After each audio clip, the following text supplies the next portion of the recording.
All right, we're live. Greetings. So happy to see you here joining us for another Creating Zola Mondays. We are the Association of Black Psychologists, Creating Zola Mondays crew. So happy to be here today. We have a very good program planned for you. I'm Linda James Myers. I am a past president of ABSI as well as an elder of Elders Emerita, and I am also moderator for our program today. I will let our other panelists introduce themselves, and we will get started. I'm Harvey Linder. I'm a clinical psychologist in Minneapolis, Minnesota. I'm a longtime member of ABSI, helped to start the Minnesota chapter, have served as a Midwestern regional representative, and I'm now a member of the ABSI Ethics Committee.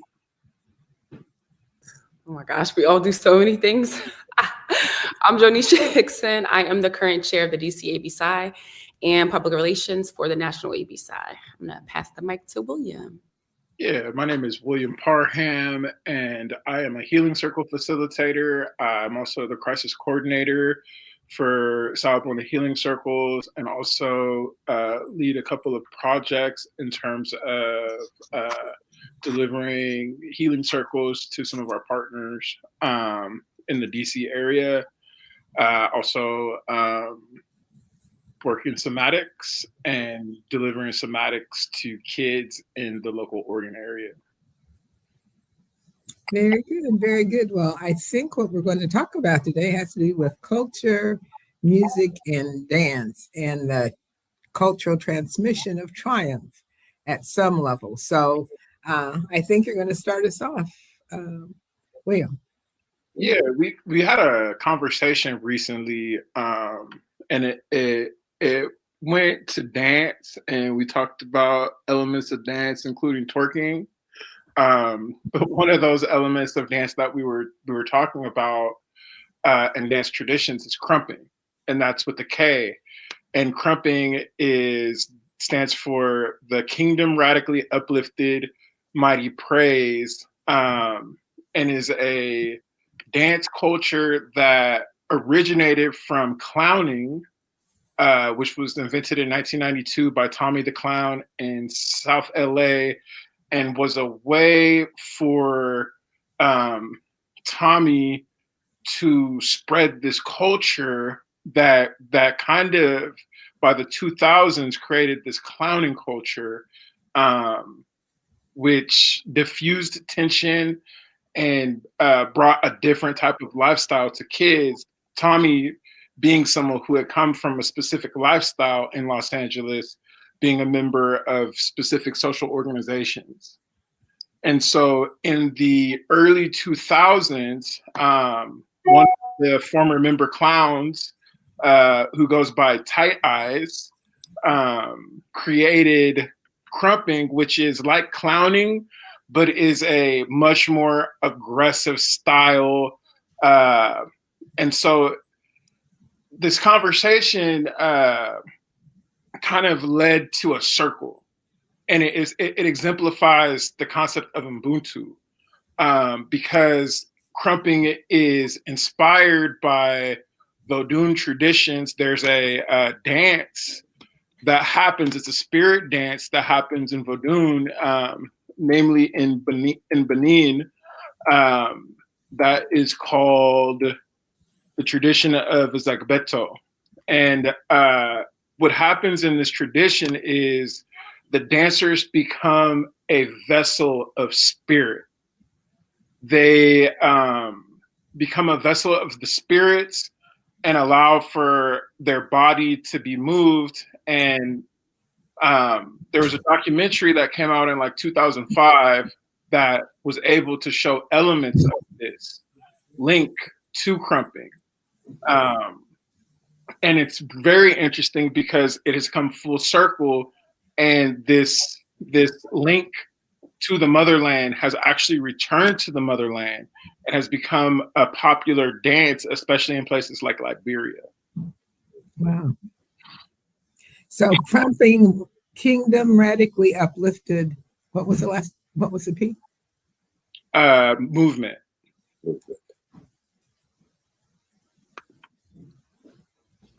Just to give the people context, because they're probably like, why is ABC talking about twerking? Like, because we're gonna have a twerk workshop at the next convention. And I'm just like, so we were talking about dance. No, we're not. It's mighty praise. Mighty praise. So look, we were talking about I don't know what we were talking about, but somehow we came on a conversation of twerking and indigenous forms of transmuting energy and like channeling energy. And we talked about how twerking, right, is so sexualized in Western culture, but it does link back to cultures in Africa and things like that. And then we started talking about how there's linkage between a lot of African American modern dances like crip walking, crumping, clowning, and things like that that lead back to Africa. And so we were able to draw some of those distinctions and notice that despite us being trafficked here, right, during the Great Mayafa, we were able to still have some of that cultural heritage in our DNA and ways to connect and transcend some of the colonial things that we were experiencing. I learned so much from your notes, William, but that conversation, it was good. I think the thing that struck me is the realization that epigenetic memory of having the spirit transcend your body and take over your body is just so universal among Black people all over the globe. And it's it has the same healing kind of effect. So when William showed, can we show the audience part of that video? No, we're on a new platform. Show part of the crumping video and then the African version. So I don't know if we can show Rise because that is there's a lot of clips, but we could show the clips that I put in our Instagram post. Well, I don't know how I would do that. Because I think the audience would get much more out of it if they could see the dance, the idea of the spirit donning your body and you're moving according to what you're instructed to do. Even the makeup that is utilized by the Krumpers, right? Because the people who clown, the people who crump, they paint their faces, paint their bodies in paint that is very similar to what the people in Benin paint when they do Zebeto. Okay, so let me see if I can do this. We are on a new platform, so. While you're looking, William, so first the dancing was called clowning? Yeah, so originally it was created by Tommy the Clown. And he got into it because he went to a birthday party. And he was hired he had just got out of the life, and he had been hired to do a birthday party. And he was a really good dancer, and he combined the clown element with the dancing, and he saw how these kids connected to it. And by the early 2000s, he had an entire movement, an entire generation of kids in Watts, South Central, that were utilizing clowning as a release, also kind of as a deterrent to specific lifestyles. So William, even though scholars can look back and say, I can see a connecting thread here between what these people are doing and this cultural derivative. It's like, okay, so like, if they don't know the connection between what they're doing and the cultural past, how is that actually helpful to people currently? It's interesting because there's been a bit of a debate that these dances were consciously adopted and consciously or subconsciously. Consciously. That these are remnants of the diaspora, that they made their way here through Haiti to the Americas and were passed down through generations. But there are others who don't even know the roots. Right. And their connection to the crumping and the way that the body is moved is catching the Holy Ghost in African American churches, getting the spirit. which is descendant of what was going on in Vodou. What's happening in what goes on in voodoo, it's a descendant of it. And I think that there's a disconnect at times that is put because people don't want to think that krumping is evil. They don't want they don't want to scare off some elements that may think, oh, that's evil, that's different, that goes against my religion. Mm-hmm. So I wonder if it's really what was a descendant of the movement, or is it simply an expression? Because that the Holy Spirit dons my body, and people who do Vodou's body, and people in Benin and wherever, I don't know if one is a descendant of the other, but simply an expression of the same, which I think is so very powerful. So if we can get people to understand, oh, I'm simply expressing something that is thousands of years old. And isn't it a blessing that I have the opportunity to be blessed by a spirit that is, what can we say, choosing. Interconnected. Yeah. And it's so powerful, I think. So Jojo, are you going to show the audience? Yes, I got it. So I was going to say, it's similar to what you were saying, William, this concept of Ubuntu, right? So I love that Nana Linda made that distinction. It's not a descendant, more of a continuation of it, right? From the motherland to these shores. So I do have the video. Hopefully, this is the first time we're sharing screen on this platform. So hopefully we don't have any technological glitches, but let's see. Stay with us, audience. Huh? That's in stay with us, audience. Right. Okay. So here we go. So we put together this beautiful graphic with all that William is saying. Can you guys see the screen? We can. Okay. All right. So hopefully you can hear it. So we integrated from Africa to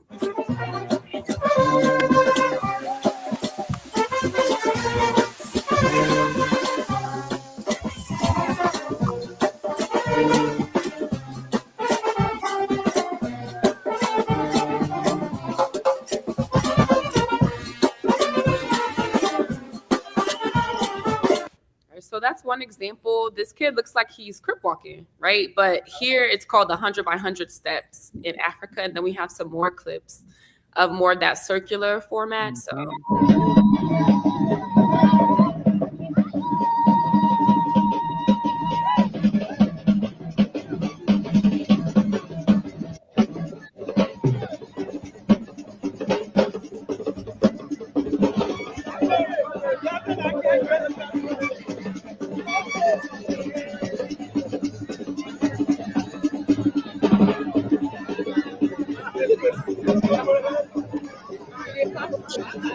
And then so in America it's the frost, but in Africa it's the eat young boy was born to. So that's just a little sample of the conversation that we're talking about with regard to that continuity. Was that last clip of people crumping? Yeah, the last one was of people crumping from the documentary Rise. Now, because I don't want to get ABC sued, I had to only include a tiny little clip as long as like 3 seconds. Y'all go watch that. But basically the message is that people in Southern California now are doing a dance that essentially has been around for generations. For thousands of years. But they don't know. When they started doing it, they didn't know that. But culturally, it's been passed down in our culture, and it's still alive. That's what you're saying. Yeah. So they may not talk about it as the spirit donning them, but we could use another word, which we hear oftentimes, particularly in jazz music, improvisation. So the energy, the rhythms dance you. Let's say it that way. The music dances you, and it's not prescripted. It's just improvised based on the feeling and the need for expression. So the fact that we do that is so powerful because it's such a healing process. I'm one who loves to dance, so I don't twerk, but I do. But I do love to dance, and I like to do. Would you like to You like release the demonstrate? twerk in your hips, not Linda. We gonna twerk. We gonna Linda, twerk. yes. Would you like to demonstrate some of these moves for the audience, for our viewing audience? I'm sure they would love to see it. I know that they would not, but but I need the music to do that. I let the music dance me. So I think that yes, someone else is saying the very thing I thought. It reminded me of the second line in New Orleans as well. You heard the trumpets. Yeah, and it was the music. Looks like that. And the way the guy was music, definitely that second line. I think it's important also to draw those parallels from Los Angeles to New Orleans, that there are a lot of folks from Louisiana who wound up in South Los Angeles. That even influences the way that folks speak in LA.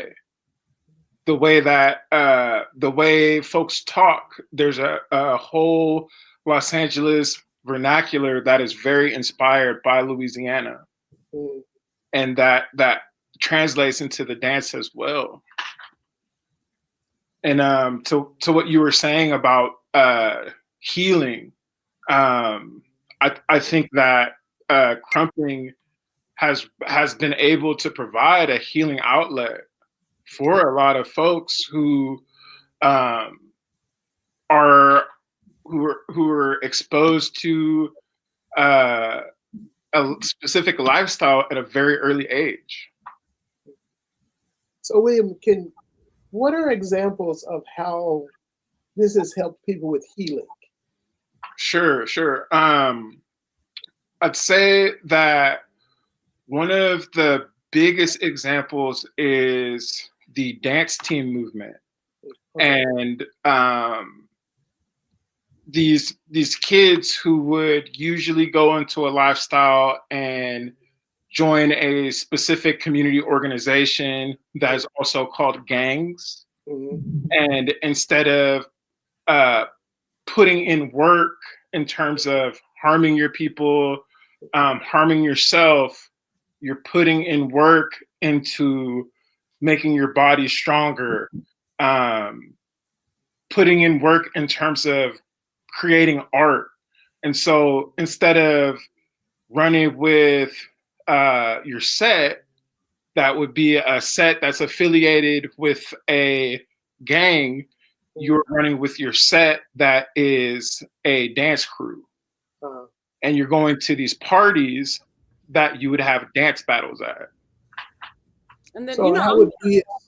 Sorry, really quick. I'm surprised you didn't mention, William, with your background, the somatic benefits of it, right? Like we know the basic level when we are dancing or doing exercises, that's releasing endorphins. And then it releases trauma, it releases anger.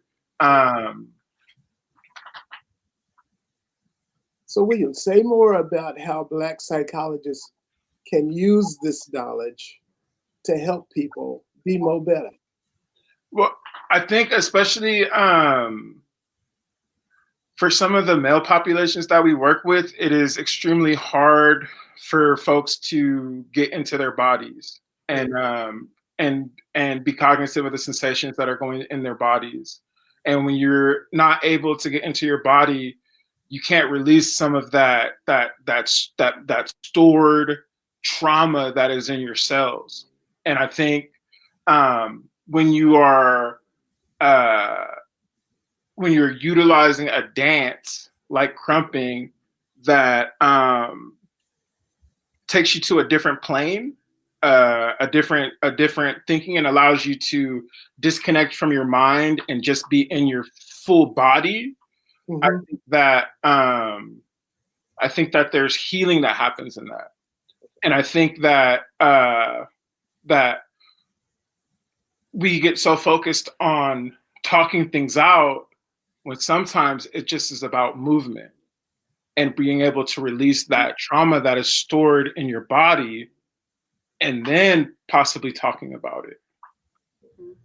I think that's a great segue to the comment we had. I wanted to share, but it's so long and it covers Nana Linda and Dr. Linda's face, but I'll show it really quickly and read it because it talks about exactly what you said. So Trance dancing, it's spiritual, communing with each other, our community, our world, our ancestors, vibrational, synchronous, like the dance of the birds. Magno reception. It's why the psyop was so effective in the disenfranchisement of the community. Wow, powerful. What is psyop? Psyop is something that is used to influence psychology of a people, and a lot of times it's used in a nefarious way. So a psyop could be something like what happened with these community organizations like the Bloods and the Crips that essentially were co-opted and turned into drug funnels and taken away from their original creations, which were as community empowerment and community protection. So it's basically psychological oppression or brainwashing and making people or leading people to behave in ways they otherwise wouldn't, with Correct. an agenda in mind. Okay. Correct. And that also leads me to another point that I had about crumping and how it allows for us to kind of fortify ourselves in spiritual warfare. When we can connect to these different planes of consciousness, and we can shed that mind connection and go to a different plane, we're able to better protect ourselves from those psyops, from the constant onslaught of negativity. I have an example. So you know how oh God, I love your libations, William. When we do Star Water Healing Circles, William is like our resident libation pourer. So in his libation script, sometimes he tells people, right, like that we're pouring one out, right, in a similar way that people in the hood might pour out some liquor if they lose a homie, right, and that the psyop would be that act of pouring one out is ghetto or ratchet, when in fact, in reality, in Africa, people are doing similar things, right? Pouring water to the land to cradle the memory of their ancestors. And so that's kind of the same thing when we talk about that Menta side, Nana Linda, just shifting the consciousness of some of our indigenous practices towards something that's more demonic, like crumping, right? Like crumping is that release of energy, but people might be like, what the hell are they doing? So yeah, so pouring libations is African. Okay, and pouring from the homie. I don't know if anybody told them that, but that's totally African. Exactly. Totally a part of our epigenetic memory is my argument. Nobody had to tell me. I just knew intuitively that that this is appropriate to do. And I think when we can bring to conscious awareness that which we already do unconsciously, oh my goodness, what a power we will be. Shy. We're getting so a lot stronger sense of agency. And I think in terms of dance as a cultural expression, that's such a powerful release. So now I can be free to enjoy the rhythms and the music and release my endorphins, and all of that negative can go away. So it's not coincidence that this was a normal practice in our ancestral tradition and that we carry it on. How do we keep it focused on the appropriate meaning of it, rather than just letting people take this off into any direction that they imagine might be meaningful to them, that may not really tie back to the spiritual, the deep spiritual meanings that it may come from? I think what we're doing, right? We are consciousness raising, we're creating Zola, and we're keeping that oral tradition. Mm-hmm. So no matter what they're saying in textbooks or on the media about crumping or crip walking, right? We know what is true, which is that there is that connection to our ancestral lands. And we have some good commentary. I don't know if y'all want me to read those and then y'all respond, but this is a lot. Sure, let's do that. Well, I like it when the audience can get involved in our discussion. Ashe. Okay, so AO Management says, yes, speak the truth. It is cathartic, transcending, true nervous system healing. If you want to meditate, move your feet. And that reminded me of a thing in DC. They do this crazy thing with their feet. It's called beating your feet. And I'll just be like looking like, what are they doing? But it looks similar to the dance that we showed in the clip. So it's like all of us from different subcultures, even in America, have like that genetic knowing. So let's see what else we have here. There's a question. Is cultural appropriation a psyop, especially by those who seek to destroy the culture in their appropriating? Absolutely. I think it's so pervasive and so continuous. It's a good question to ask.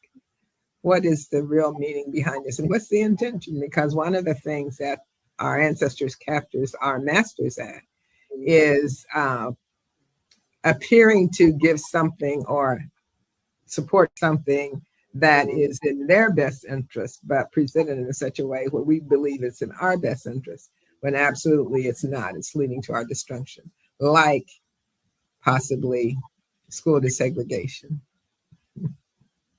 We now know en masse that was a bad idea, a very bad idea, en masse. Not to say they're not individuals who it did not enrich, let's say, or de-rich possibly. But yes, we need to be now, after 50 years of this, seeing very clearly what's for our benefit and what is not. And if we didn't think of it, if we didn't create it, if it hasn't been collectively analyzed in the tradition of Ubuntu, we should not do it. Sure. All right. I believe Candy, she says yes, or they say yes. Also with the dynamics of trauma, it's most likely inaccessible cognitively. True. So talk therapy is ineffective. To begin to process it, access it only through embodied technologies. Ashe. The true AI, we call it, right? Ancestral technology. And I think that speaks to some findings that say that like talk therapy is not as healing for male-bodied people. That there's not the same type of release that happens sometimes for male-bodied people. And I think allowing for people to dance in such a way as Krumping, right? Where it is physical. There is a visceral quality to it. There is a rage that is inside of Krumping, where clowning is gentle, funny. Krumping is hard. Krumping, you even like when you're dancing in a dance battle, you are touching the other person. You push the other person, and it's not malicious. It is a kinetic expression of energy. And I think that's one of the things that really moves me in that dance practice. So I think are you saying a male body person? Is that what you were saying? Yeah, a man. Okay. Man, yeah. Okay, male body person, new language for me. But I think it is true that I don't know about talk therapy, because we typically don't do talk therapy, but I have found that communication therapy is very therapeutic, whether you're a male body person or a female body person. It's the nature of the communication. And for most people of color, our communication is multidimensional. Mm-hmm. So we're not just talk words. We are communicating the fully embodied spirit that we are, and recognizing that's what the other person is. And as we communicate, as we share, that exchange can be very much healing and uplifting and opportunity for release and strengthening. So I think the key is being able to bring to whatever it is we're doing, understanding that is grounded in that wisdom tradition of African deep thought. We don't want people to think that the whole notion of critical thinking deeply, peeling back the layers of the onion is not helpful, Mm-hmm. because that would be counter to our tradition as well. We're deep thought people, even though they try to tell us we can't think in a way that is not concrete. We're the masters of the metaphor. So just wanted to throw that in.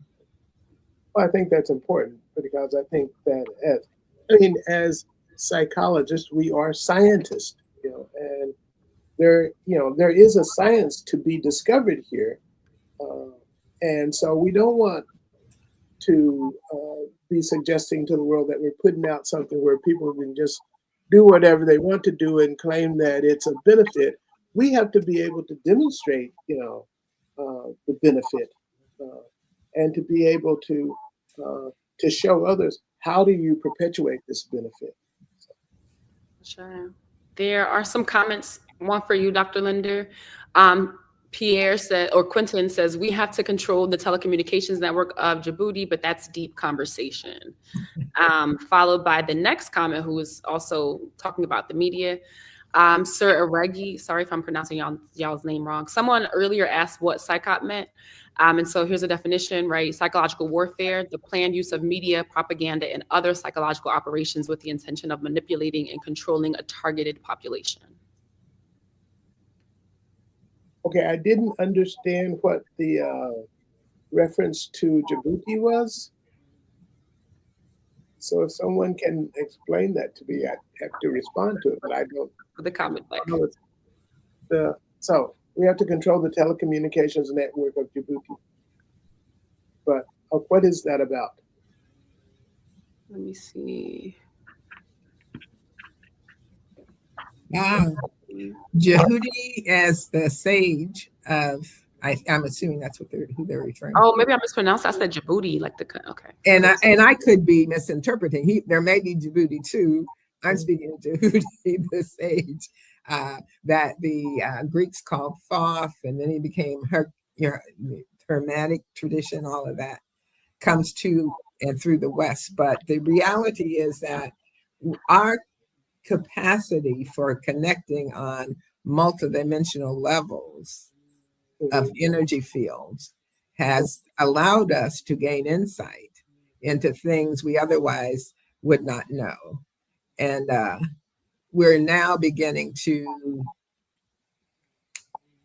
benefit from the portholes, I'll say portholes, that allow that in terms of the cosmic alignment, that those who want to access can, and those who seek will find. And I think in response to your question, Dr. Harvey, about how do we help people connect to the indigenous roots of what they may be practicing, again, I think the key is just sharing knowledge, wisdom, and understanding, and most importantly, helping people to question.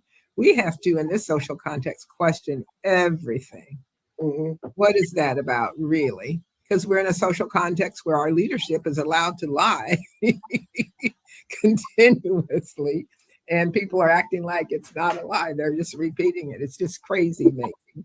So I think now more than ever, we have to help people come to discern, develop the capacity to discern between the real and the unreal. Another teaching of our ancient sage Jehudi. Cultivate the ability to distinguish between the real and the unreal. Because they've flipped it on us in the Euro-Western captor tradition. It seems like the caller was making reference to the control of the telecommunications network. And I know we're experiencing this all the time about how the people who control telecommunications control the messaging that gets out there. And so, yeah, I'm wondering if that is a reference to, we have to be conscious of, who's controlling the messages that get out there through our telecom networks, whether, Facebook or StreamYard or, when we were on Facebook before, when we were doing Creating Zola Mondays on Facebook, we got into a situation where we weren't able to control how much of the messaging we could keep out there, because Facebook decided that it was going to limit, what people could see. And I want to also speak to the power that art and culture can have in terms of getting the messaging back to actually connecting with what is the original intent of some of this work. Mhm. And so an example that I will use is an artist from Compton, California, Kendrick Lamar, who actually had the #1 record with Not Like Us, which is seen as a diss record, right? And this diss record, though, is targeted at someone who is not of the culture, who has utilized the culture to create a consciousness of low vibration, and has used the culture, right? And is not of it, but has utilized it to enrich himself. And so this song, which is Not Like Us, in the music video, he even has Tommy the Clown and Krumping. And it's very interesting that the moments that he uses Tommy the Clown and Krumping, he is speaking to the co-opting of our musical culture, co-opting of our Black culture.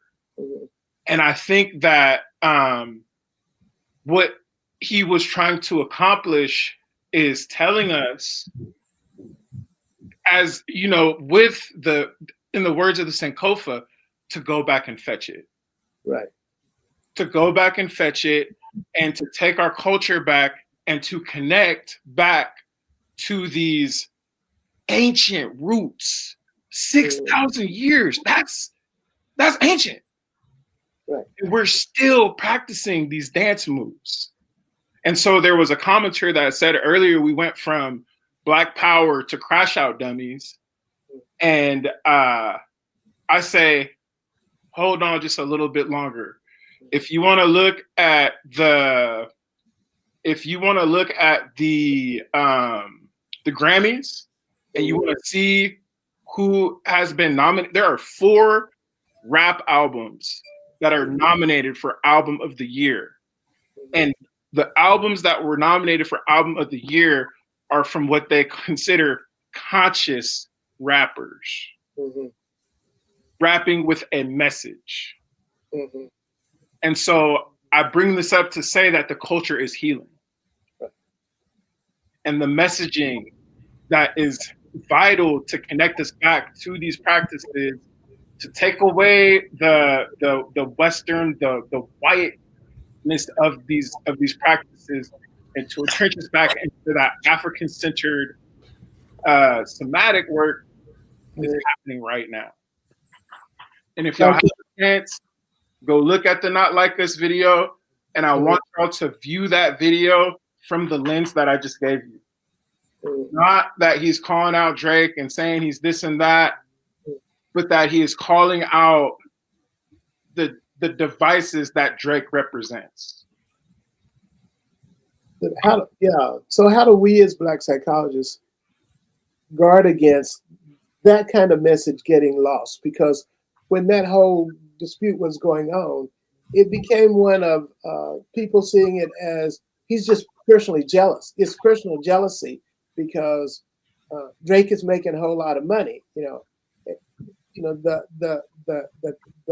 Not Like Us and appropriating our culture piece, I think, got lost in all of that discussion for a lot of people, maybe not for everyone. I think that conversation is needed. The conversation and discussing it and analyzing it. And there are going to be people who are going to see that, and they're going to listen to it. They're going to see the visuals once, and they're going to walk away with a certain message. I walked away with a certain message from watching it once.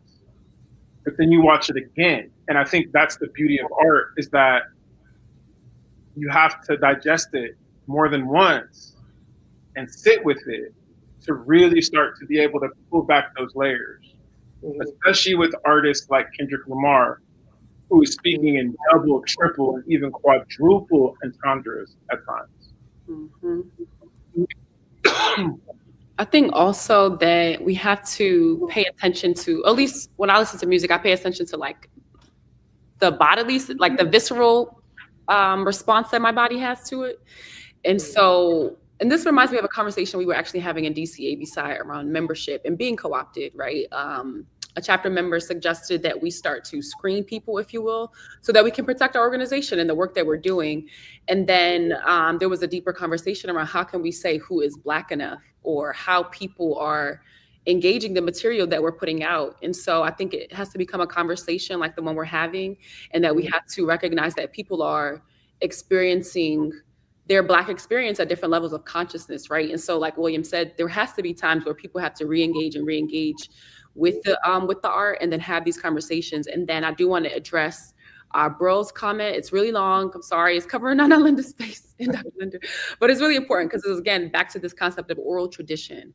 So dancing the slaves refers to the forced exercise of enslaved Africans during the Mayafa. What I know about dance is this. Growing up, I had 3 sisters and I was their dance partner. I learned at an early age to be prepared to be agile on my feet, as well as skillful in the way I applied dance moves. As a young adult and college student, I was introduced to dance as a medium for messaging, Ashe. The concept of messaging in dance was taught in a historical context. The American slave, I think the rest of the comment got cut off. But yes, Ashe. Any responses to that comment and that personal story? I'm confused. It started out, he's talking about dancing the slaves as a forced, which is something that slave captors may or may not have done. I understood they didn't really get to move that much, but I guess it's, again, the history you're reading. But I'm sorry, I don't follow what that is. I didn't see how it necessarily connected to then what he went on to talk about in terms of his own experience, which was learning how to dance, being a male child in a female-dominated household. So I just had a question, a clarification. Were those two somehow connected?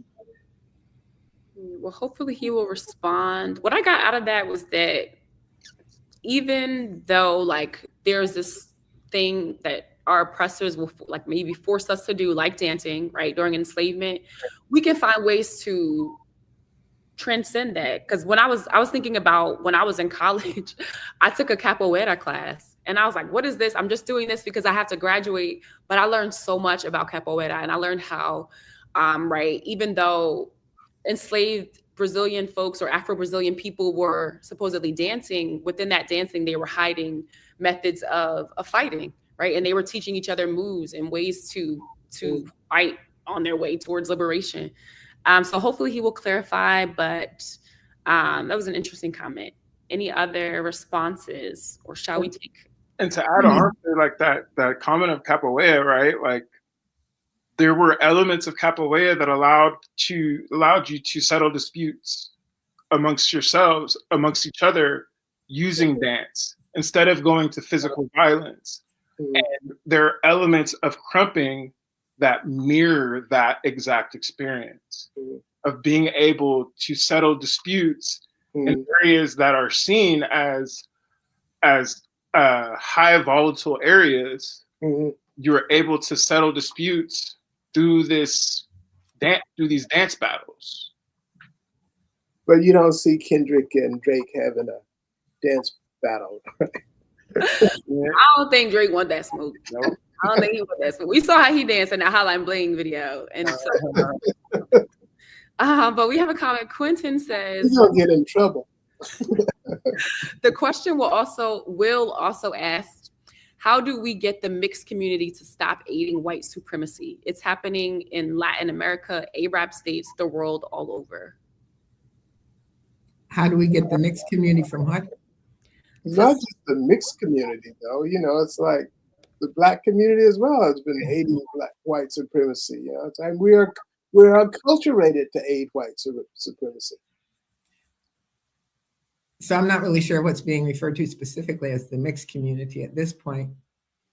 The totality is mixed.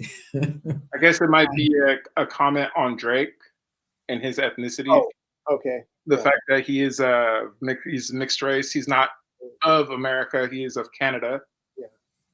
and largely utilized Black bodies, especially in the South, for clout.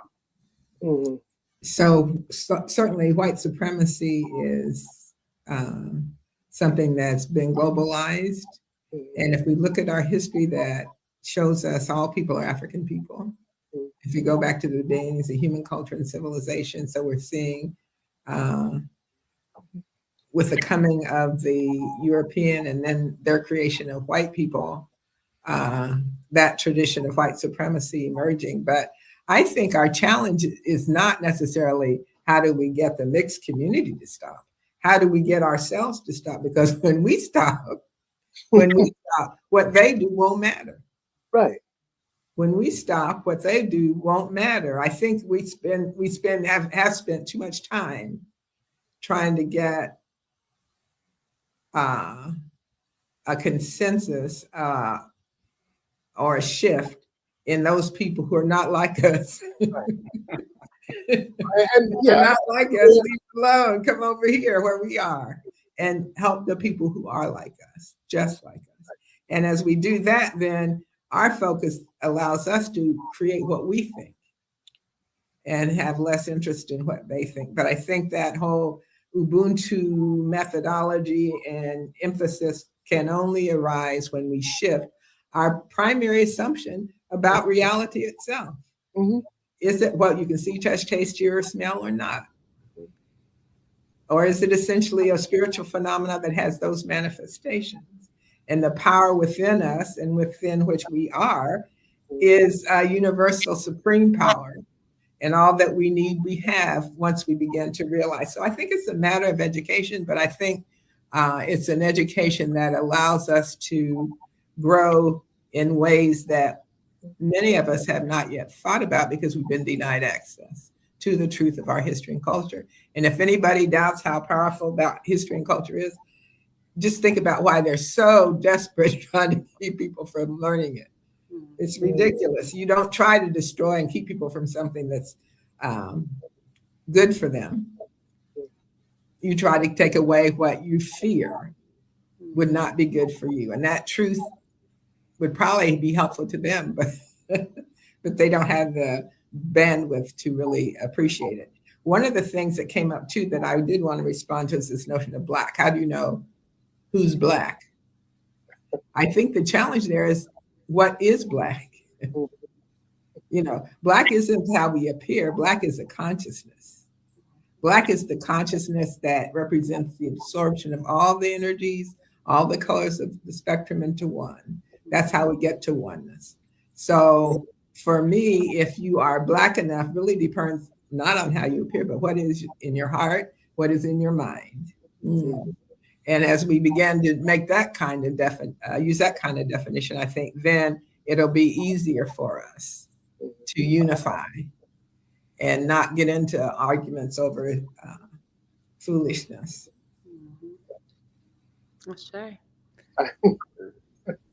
Someone said, "Oh, sorry. Go ahead, Dr. It's not who's Black enough. It's not what Black is. I mean, it's why do we have all these misconceptions about what color is and what colorism is? It's like I had the privilege of being in New York over the weekend, and I went to a play called Mita Cardosians or something like that. But it's kind of a flip on what we're just talking about. It was a play about what is whiteness. Like, how do people become white when they come to America?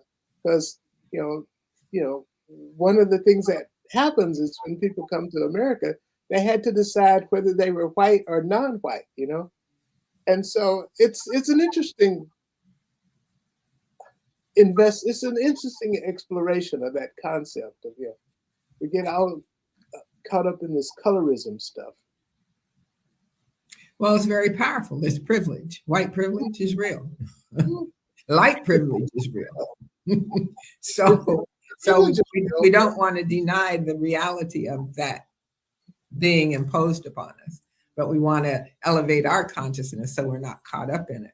And so many of our people have internalized oppression, internalized colorism, not just in the US of A, but actually throughout the African world. And that's a sad thing. That's a sad thing because they don't know the truth, because they have been brainwashed. That whole psyop has been very effective.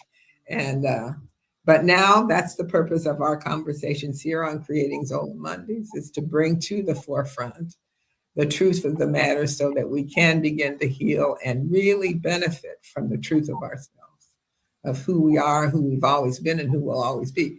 Once we begin to understand what's happened, who we are, where we are, how we got here, we can then move on to that higher elevation. And so much of what's become quite popular or becoming more popular, even in the Euro-Western environment, has African roots that are probably going to be uncovered, but we will need to make sure that when that happens, we can attribute those roots to those beginnings.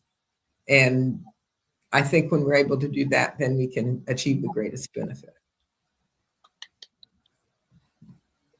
And how do we approach these things? I think is one of the biggest things in that, especially in terms of the questions of Blackness, is how do we approach crumping? Do we approach crumping from the African-centered lens that this is a ancient dance rite that has been embedded in our epigenetics, or do we approach it as that's some hot stuff that we do when we dance? And I think that that's something that, as a culture, we should really start looking at the way that we're approaching these things, the way that we're approaching every day, right? So I go out and I forage. I hunt for mushrooms. I get chanterelles, I get morels, I get them all. Nature boy. And you know, I told my brother that, and my brother, oh, that's some white people shit. And it's not.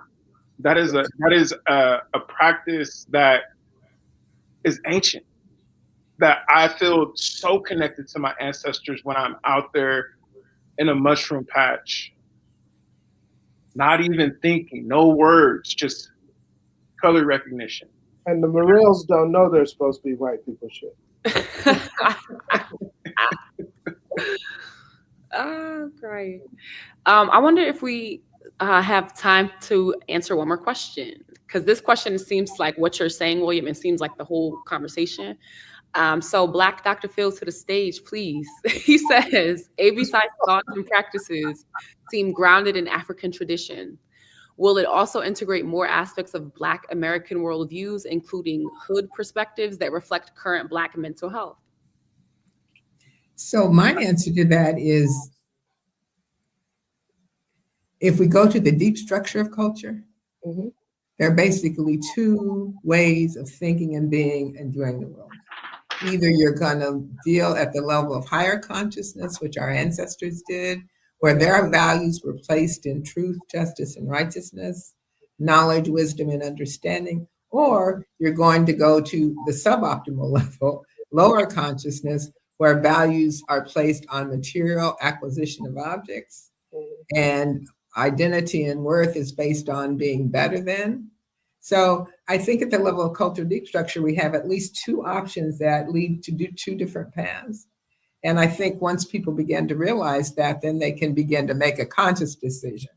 Oh, I'm going to use this lens because this is a lens that's eternal and everlasting, versus I'm not going to use that lens any longer. That's the one that was the impetus for my ancestors being kidnapped and trafficked to the Americas. And I'm not going to support that by buying into what our ancestors' captors fed us. So that's a whole nother long conversation. Let's see. Does anyone else want to jump in before I have to leave?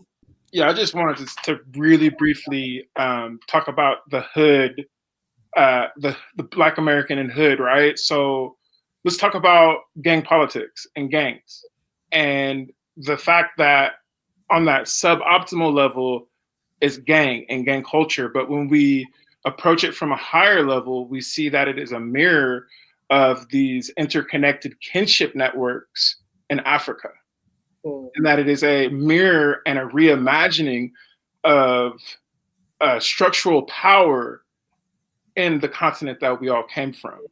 And I think that as members of ABSI and leaders of the culture, it's up to us to shine that light on these things that are seen in a suboptimal lens, and to shine that light and show raise the consciousness around those. Right? And I think that is how we can show that it's not an African idea and a Black idea. It is all one and the same. You're just looking at it from a different lens. I think it's evidence of the fact that culture is the thing that allows us to transcend time and space. And so when we find these connections that seem to be transcendent connections, they are things that have been passed down through culture. They didn't just pop up out of nowhere. They were interesting. Yes. Interestingly, though, the non-immigrant Africans in the Americas, which is what most of us are, non-immigrant Africans in the Americas, we're still Africans, but we're non-immigrants in the Americas. And our situation is unique because we did not benefit from the normal mechanisms of cultural transmission, which would be a social context where our culture was pervasive and it was passed on and handed down. We actually had to go within the spirit realm and draw upon that knowledge, wisdom, and understanding that is in our epigenetic memory that allowed us to transcend the most horrific 4 centuries or 5 of dehumanization ever known or practiced in the history of humankind. How did we do that? Because at the level of our cultural deep structure, we were so honored and one with that divine infinite knowledge, wisdom, and understanding that we could bring it forth, even though there wasn't the communities to support that necessarily, even though there wasn't the language, there wasn't the spiritual leader. None of that was accessible because they divided us up as best they could. So I'm just wanting us to be honoring and appreciative of that universal spirit connection, that divine energy that can't be stopped. It has no boundaries in terms of space and time. So I'll get off my soapbox. We're out of time. No, we love your soapbox, Linda. And I think essentially we're saying the same thing. So yes. I just want to, we literally are. Somebody said, super grateful for this discussion. Wow, every moment I spend touching the land in this country, I feel connected to my ancestry, Ashe. And then want to acknowledge someone said, well, the Black Dr. Phil said, I would argue that Black American culture is unique. And I think our discussion was that, right? There is a connected lineage. And like you said, Linda, we're just manifesting differently, but we all are connected, like the mycelium in mushrooms. So yeah. Yeah, this is a good conversation. But anybody else, closing thoughts? Express my appreciation for the audience and their contribution to this discussion, because without them, this wouldn't have been the discussion that could have been. And we have no purpose in being here rather than to share and talk and discuss and learn and grow. And that's a reciprocal relationship. So thank you all for joining us. And hey, we're going to move on in greater Zola. Zola up. Peace and blessings. Thank you.